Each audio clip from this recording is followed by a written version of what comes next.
Tantor Audio, a division of Recorded Books, presents Sworn to Protect by Diann Mills, narrated by Rebecca Mitchell. We are truly a nation of immigrants, but we are also a nation of laws. Brent Ashabranner. Chapter 1. McAllen, Texas. The Rio Grande was not just murky. It was toxic. Danika Morales respected the river's temperament. Lazy and rushing, crystal and muddy, breathtaking and devastating. To many illegal immigrants, its flowing water signified hope and an opportunity for a better tomorrow, while others viewed the river crossing as a means of smuggling drugs or spreading terrorism. But for Danika, the depths meant death, and it didn't discriminate among its victims. That was why she chose a Border Patrol badge and carried a gun. Shortly after the 8 a.m. muster, Danika snatched up the keys to the Tahoe assigned to her for the next 10 hours and checked out an M4, a hum of voices, most with Hispanic accents and clipped with occasional laughter, swirled around the station. A labyrinth of sights and sounds had succeeded in disorienting her. A daze. She took a sip of the steaming coffee in hopes no one saw how the day's date affected her. Her hand shook. The 12th of July, the second anniversary of Toby's murder. She thought she could handle it better than this, but the raw ache still seared her heart. "Tough day for me, too," Jacob whispered beside her. "We can get through this together." The familiar tone of voice, as in many times before, nearly paralyzed her. Jacob sounded so much like his brother. She stood shoulder to shoulder with her brother-in-law and glanced at his muscular frame and the silver streaks in his closely cropped hair, everything about him oddly different from Toby. Gone were the gentleness, the patience, and the outstretched arms of love. "Thanks, but I'm all right." He frowned, a typical expression. "Well, I'm not, and you shouldn't be either." She was in no mood to rile him today. "I miss Toby every minute of the day, but we have to move on. He would have wanted it that way. Not till his murderer is found." Jacob's jaw tightened. "I'm disappointed in you." Danika took another sip of the hot coffee, burning her tongue. Caustic words threatened to surface and add one more brick to the wall dividing them. "I want the killer found, too. I'm committed to it. I think about him every day and mourn for our daughter who will never know her daddy. But I choose not to spend my time harboring hate and vengeance. You must not have really loved my brother." The words cut deep, as Jacob must have known they would. No woman could have loved Toby like she did. "I refuse to be browbeaten by you anymore.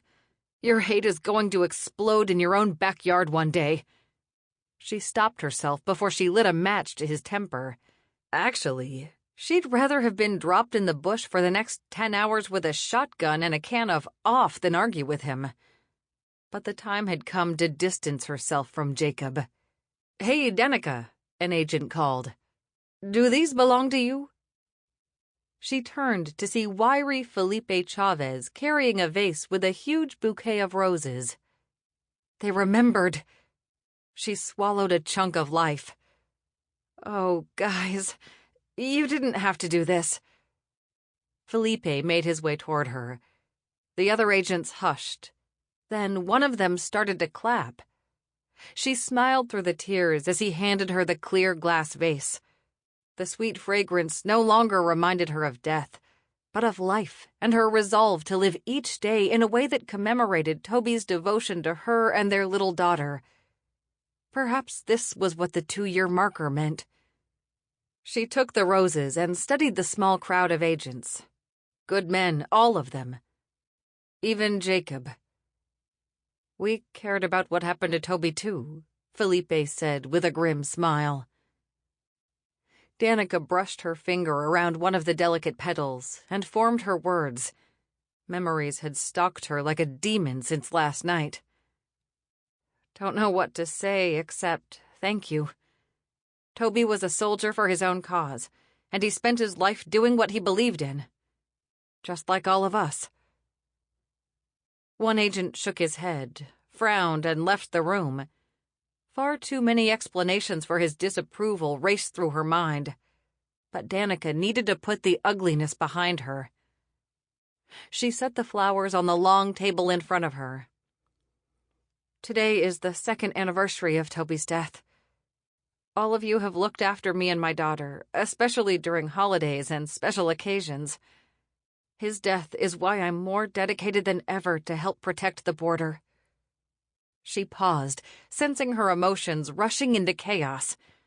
I appreciate you remembering him and the sacrifice he made, especially since his beliefs were controversial. Enough said. She took a deep, cleansing breath. I brought donuts. And they were buttermilk, Toby's favorite.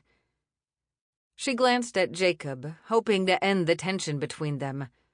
How Barbara could stay married to him was beyond her comprehension. He treated her and their 4 kids like yesterday's trash.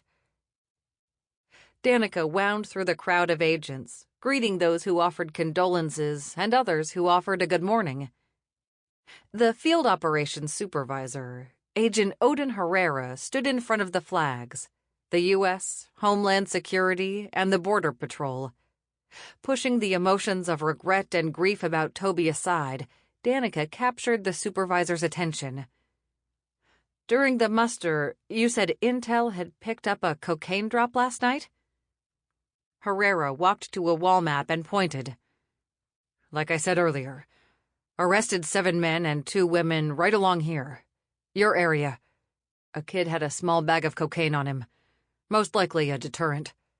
The drug smuggler either hid it before being apprehended, or he's still waiting for someone to pick him up.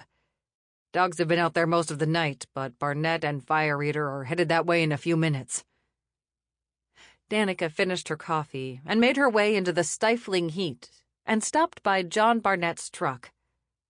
As Fire Eater's handler, he had everyone's admiration, and the Belgian sheepdog had a reputation for being the best of the canines. Barnett snapped on the dog's leash and waved. I hear we're working the same area today. Danika refrained from patting Fire Eater. Some days he wasn't people-friendly. After seeing the dog in action a few times when he'd found drug runners, she sometimes felt sorry for those he brought down. Barnett grinned and wiped the sweat already beading on his face. He's a good dog, Morales. Just needs a little help with his people skills. He laughed, his freckles deepening in the intense sun. And he's great with the wife and kids. Like another member of the family.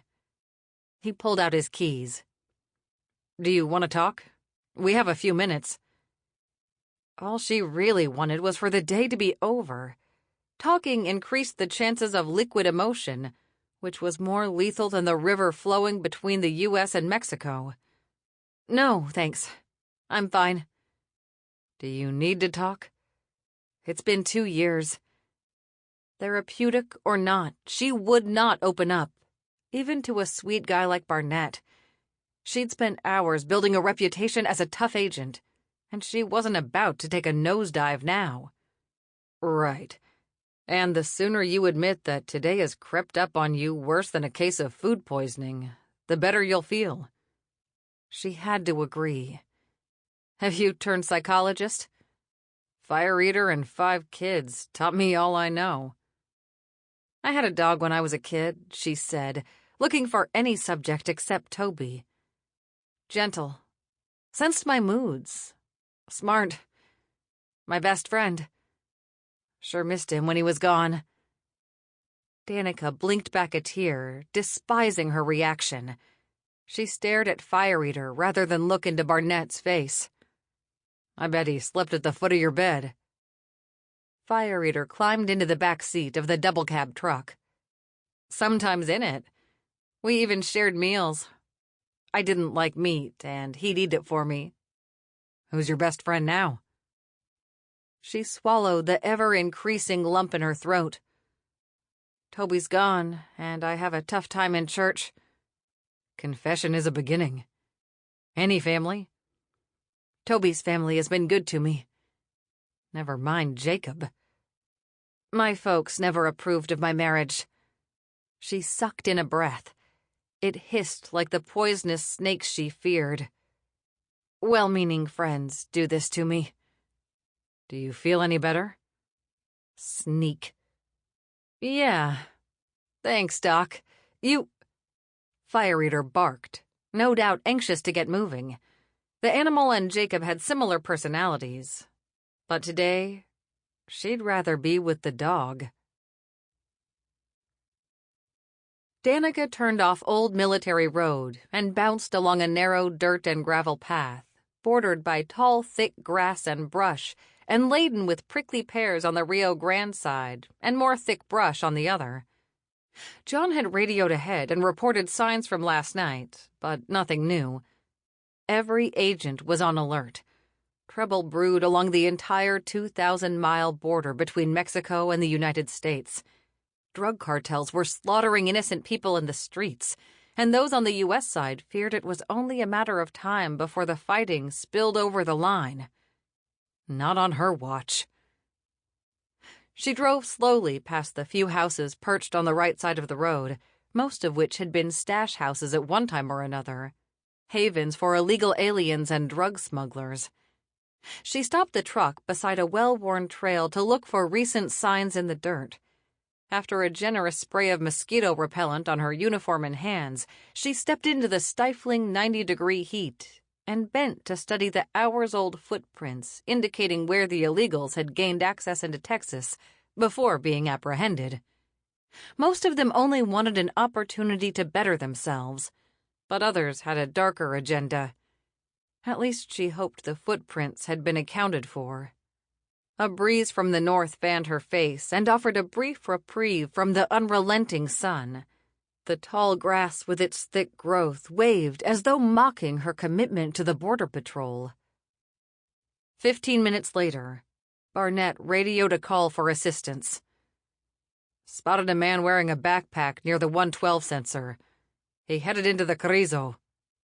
Danika ran back to the truck and raced her vehicle toward Barnett's location. She wanted to tell him to wait for backup and not search through the thick grass alone. But she knew Barnett and Fire Eater were a team and stayed on the traffic. The smuggler probably hid on a rattler's nest. She was the first to respond to Barnett's request. Pulling in behind his truck, she unclipped her HK from her belt while radioing her arrival. She grabbed her cell phone and dialed his number. "Barnett, I'm here," she said. "Tell me you're not in the middle of the Carrizo." He chuckled. "Fire Eater's after him. I'm skirting it. Neither one of us is coming out until we have our man." She pocketed her cell phone and followed the agent's footprints on the dusty road until they disappeared into the thicket. Hot as it was, the Kevlar vest felt good, even if it was worthless against a stab wound or a shotgun blast. Fire Eater barked, snapping Danika's attention toward the riverbank. The dog growled from somewhere in the depths of the overgrowth. Gunfire cracked in the still morning air. Alert to the danger, she pulled her weapon. "This is the United States Border Patrol. Come out with your hands up," Barnett's voice roared. Another shot fired. Fire Eater yelped. Blood pumping, Danika yanked out her radio. "Shots fired! Shots fired! Agent or K9 may be down." 2 more shots pierced the air. When Barnett didn't respond, she clicked the radio in place on her belt. "Barnett," she yelled. "Tell me you're all right." Nothing. A dark-haired man emerged from the right side of the road several yards away, wearing a backpack that no doubt contained drugs. His attention scattered in different directions. "Alto o disparo," she said. The man turned and fired at her before racing across the road. The bullet angled to her left. Danika returned the fire and sank a bullet into his thigh. He fell, and she raced toward him. Drop the gun or I'll be forced to shoot again. He kept his fingers wrapped around it. She wrestled with the rage that always seemed to lie below the surface of her control. If she killed him, she could claim self-defense. But her job title meant self-control. I said, drop the gun. She fired above him and kept running in his direction. He lifted his hand and aimed. Instinctively, she pumped a bullet into his hand. His wound caused a burst of blood to splatter on the ground and the quiet air to echo with obscenities. Still, he refused to release his hold on the gun. Do you want your whole hand blown off? She stood over him and clamped her booted foot over his injured hand. He screamed, and she pointed her firearm at his face. Danika trembled. She wasn't a murderer, but anger did struggle to rule her emotions. You'll pay for this, the man said. I know who you are, and there's a contract out for you. You aren't the first or the last to threaten me. She picked up the man's gun, an older model Beretta. With his leg and hand bleeding, he wasn't going anywhere. She slipped the handcuffs from her belt and clamped them on his wrists. Rolling him over, she brushed his bleeding leg against the hard ground, and he moaned. Where was backup? Please, let Barnett be okay. 5 kids, a respected agent. The drug cartels will destroy the Border Patrol. Big talk for a man in handcuffs. You wait and see who wins. He spit on her boot. You'll never find out who killed your husband. She smothered the gasp that nearly stole her breath. How did the man know her? Know about Toby's death? He clearly had inside information that couldn't have been obtained easily. Unless Toby's murder was related to something bigger than she could have imagined. Focus. Now was not the time to weigh the shooter's words. Later she'd look into it. Her gaze searched the area. An outstretched arm poked through the overgrowth where the downed man had attempted to cross the road. She hurried, gun raised, eyes taking in every inch of the brush. As she grew closer, she saw the rest of Barnett's body sprawled on the trodden grass. Blood soaked the ground, creating a small puddle of red against the vibrant green. Danika bent to his side. Barnett moaned. He shot Fire Eater, he whispered. Get him. I have him cuffed. Hold on. Help's coming. She pulled out the radio. Need EMS. Agent down. She hadn't been there for Toby, but she could be there for Barnett. Think like a man of action. Act like a man of thought. Henri Louise Bergson. Chapter 2. Dr. Alex Price leaned forward in his chair and massaged the rock-hard knots in his shoulder and neck muscles. In the bright fluorescent lights, he allowed himself the luxury of closing his eyes for a few moments. The air conditioning in the ER treatment area should have wakened him. But too little sleep and too many hours had taken its toll. A child cried behind one of the pulled curtains, and an old man moaned, the sounds of his chosen profession. During the past 19 hours, one patient after another had entered ER, and 90% of them couldn't speak English, and he'd bet his next paycheck that none of them were documented. But healing was his game, and he didn't ask questions except, where does it hurt, and when was the last time you had something to eat? In response, Alex's stomach growled, reminding him that in order for his brain to function, it needed fuel, and the rot-gut, ulcer-generating coffee didn't cut it. He scooted back from the circular counter that separated the doctors and nurses from the patients. I'm taking a break, heading to the cafeteria. Haven't you been here over 18 hours? Alex chuckled at the nurse's question. And your point is? Elaine's dark eyes glanced over the top of her computer screen. We don't have any extra beds. Her response sounded in his ears as a garbled mixture of Spanish and English. He must really be tired. depends on how picky I am. He yawned. I'll go home after I make sure the little guy who had the appendectomy is okay. And the woman who delivered the twins, and then you'll try to find out more about the girl who slipped out of ER after you treated her. Alex stood and inhaled deeply. Elaine, it's scary how you can read my mind like that. See you in a little bit. No matter how hard he tried to suppress the hospital sights and sounds, some cases haunted him. The girl last night was one of those. He momentarily tuned out the hospital noises and walked down the hall to the cafeteria. Breathing in the smell of eggs and bacon, his insides churned at the prospect of filling his empty stomach. Tired of the strong coffee, he filled a glass with ice and sweet tea, and plenty of it. The moment he spooned the first bite of scrambled eggs into his mouth, his mind spun again with the memories of the young woman who'd entered the ER shortly after 2 a.m. Knife wound to the chest. And as soon as she'd been stitched up, someone had snatched her out of the hospital. Her eyes had been swollen shut, and her body looked like a punching bag. Tender kidneys, too. She told him in Spanish that she'd fallen. Fat chance of that. More like she'd fallen into some jerk's fists. And his knife. What bothered him the most was the rash of beaten young women flooding the ER. They were routinely dropped off at the edge of the parking lot, where the injured woman pressed a solar-powered ER button for help. To date, the women had refused to name their abusers, and all were undocumented immigrants. Alex toyed with the unlimited possibilities. After treatment, they simply walked out of the hospital. Mind if I join you? Alex recognized the voice without looking up.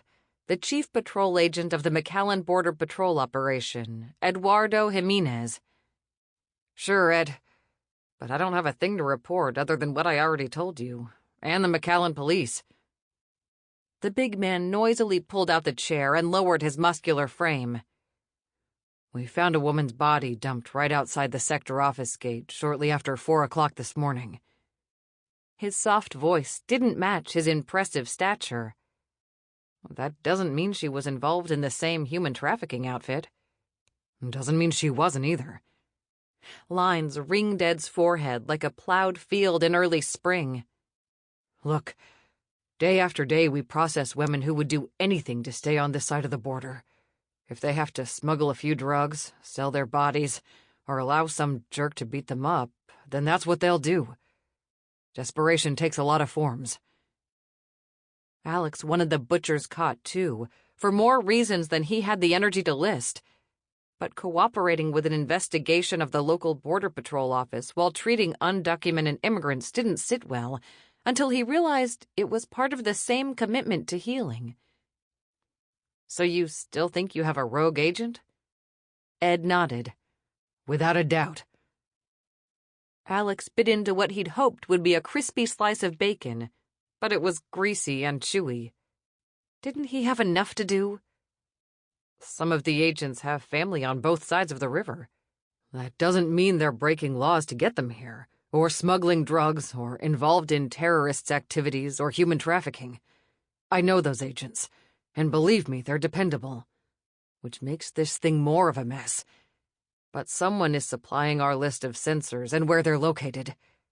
Ed leaned in close and swore in Spanish. Have you forgotten the woman sliced up like a tomato? I need your help to get this stopped. Frankly, I don't care if McAllen's finest arrest who's doing this or the BP finds him stumbling over the border. I want it stopped. Weariness tugged at Alex's eyelids, and he remembered the mountain of work left to do before he drove home to sleep a few hours, and it started all over again. So why was he sitting across from Ed, debating the probability of ever learning the identity of the trafficker working in McAllen? Because every time he treated one of these women, he grew angrier. I'll do my best. Alex took a swallow of tea, its sweetness and caffeine pouring life into his veins like a glucose IV.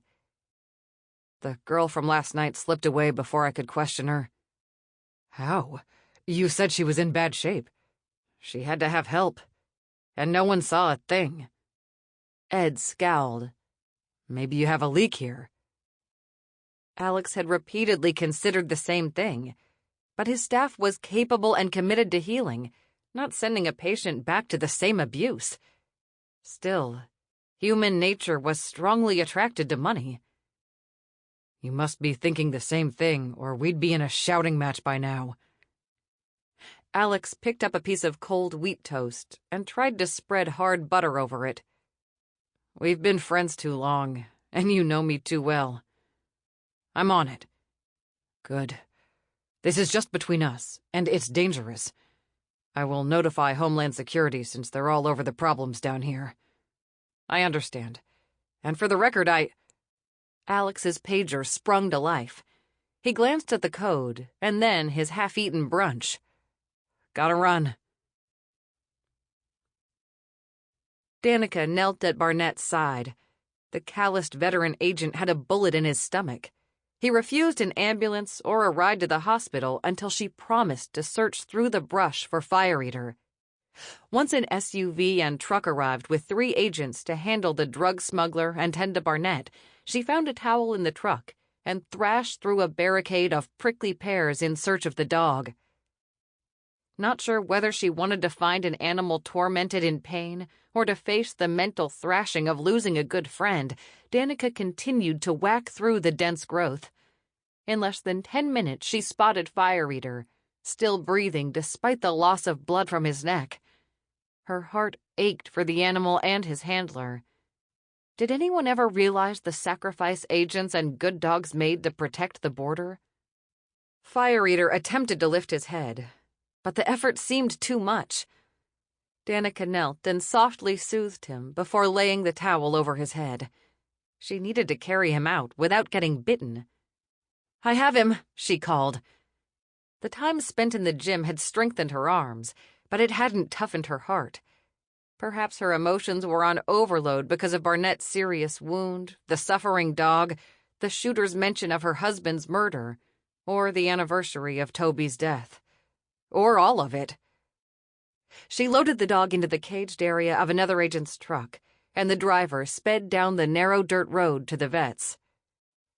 "Thanks for taking care of him." Barnett held his breath and tried to turn over. Groaning, he stared at his own blood spilled like an offering beside him. One of the agents had bandaged him, but he needed immediate medical attention. "Let me call my wife." His face had grown ashen, his breathing labored. "I don't want her to hear about Fire Eater or me from anyone else." "You need to get to the hospital," Danika said. "The ambulance will be here any minute." "You drive me. In my own truck." Barnett closed his eyes. "Where's the shooter?" Danika glanced across the road. "Like you, he's waiting for an ambulance. And he did have cocaine in his backpack, underneath cans of Red Bull." She considered Barnett's dedication to keeping lawbreakers out of the United States. "How much?" "Better than 10 pounds. We also confiscated his Nextel." Barnett attempted a crooked smile. They both knew the phone had connectivity on both sides of the border and would provide the numbers of those who were involved with the drugs. "Get me in my truck. He'd better not get treated before me. The dirty—" "Then let's go." Danika glanced at the other 2 agents. The 3 of them carried Barnett to his truck and laid him awkwardly across the seat. She slid into the driver's seat and grimaced at the stinging in her legs from the tiny, often invisible barbs of the prickly pears. Later, she'd yank them out with tweezers. The other 2 agents hurried back to the drug smuggler. In the distance, the whine of an ambulance grew closer. "Step on it, Morales." How did he have the strength to bark orders? Any other time, she'd have whipped sarcasm back at him. But not today. A cloud of dirt billowed in every direction as she raced toward the highway and McAllen Medical Center, determined to get Barnett help before the drug smuggler who'd shot him. "The phone," Barnett whispered. "I'll call her." "No way." She handed him his cell, knowing the futility of arguing. He could barely talk. Would she ever be this tough? Or brave? "Hey, Livy," Barnett said, in a futile attempt at sounding light. You might want to meet me at the medical center. Sample complete. Ready to continue?